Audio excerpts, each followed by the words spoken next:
Hola, muy buenas. My name is T&L Zmarzlinski, and I am your student Spanish 4 teacher. This is my fourth year teaching, second here at LHS, and I also have the privilege of having been a student here and graduated in 2011.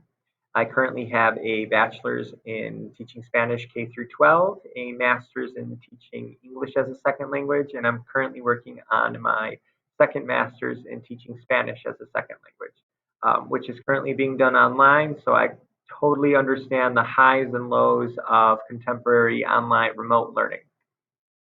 To kind of discuss what our goal is for level 4 is our proficiency level. So that's to say that we are trying to shoot for that intermediate mid area for our proficiency. In levels 1 and 2, students typically are in that novice area, and then when we are in level 3, we start to move into that intermediate low, possibly intermediate mid, and then where we typically like to end up in level 4 is that intermediate mid. Some students might shoot into the intermediate high area, but intermediate mid is what we like to look forward to. In regards to how to get there, it's a lot of contact time with the language and all the hard work that they have done in the past 3 years and now into their fourth year. And then also immersing themselves in the language.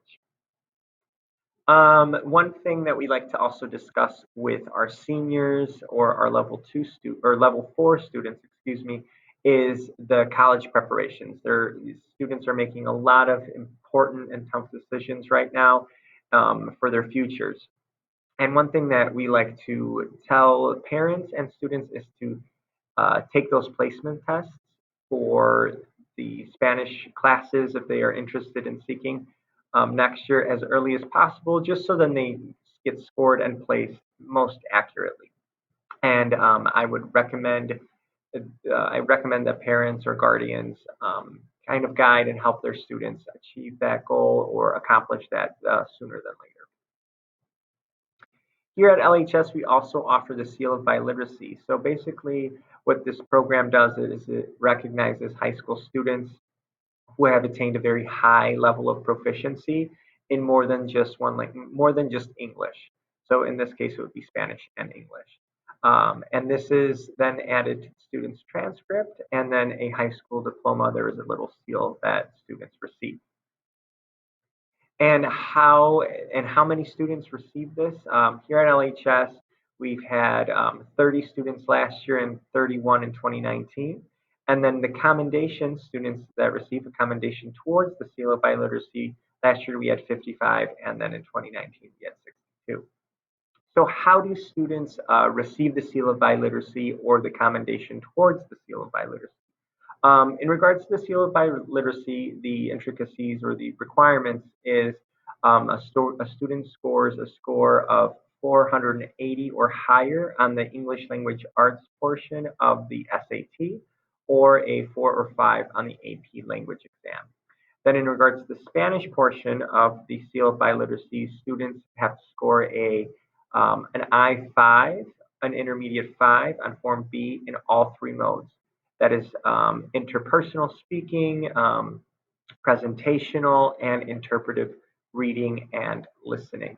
And that is done through the Apple test, which is provided through ACTFL. How a student receives a commendation, it's just slightly below the Seal of Biliteracy, but also very valid. And that's when a student scores a minimum score of intermediate low or I1 in all three modes. So again, presentational, interpersonal, and interpretive. This is an example of our Google Classroom. So the picture might be a little bit different for depending on which period, but this is the area or the hub, if you will, of where all of our lessons take place. And here, if we kind of maneuver through Google Classroom, we went from the stream, and now we are in the classwork section of the Google Classroom. And this part is a little bit more organized, as this is where I also tell students to kind of focus on. At the top of every unit, there's going to be these planes diarios, which is basically everything that we do in class linked appropriately, and then also the agenda and our goals will be found on planes diarios. There are always going to be a couple activities, and these are the at the top of the Classworks tab of Google Classroom, which will be the activities that we are doing, for example, that day in specific. And then I shift those down under the unit. Again, always under Planes Diarios. And that is where you could find everything pertinent to this class. So how are our grades being broken down this semester? With everything happening with the pandemic and COVID-19, things have been shifted around a little bit. So we have three major categories for grading the breakdown. 40% will be in the interpersonal, and this mostly is compiled through speaking, interpersonal speaking. Then 40% of the grade is interpretive, and that's interpretive reading and listening.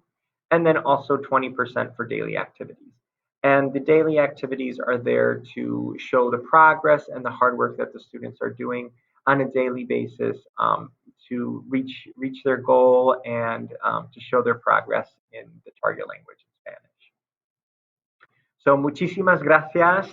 Thank you for watching. And again, if please feel free to reach out with any questions or any hesitations, and I'm more than happy to help guide you and your student through anything that you might have. And there's my email, dzmarzlinski@lhs210.net.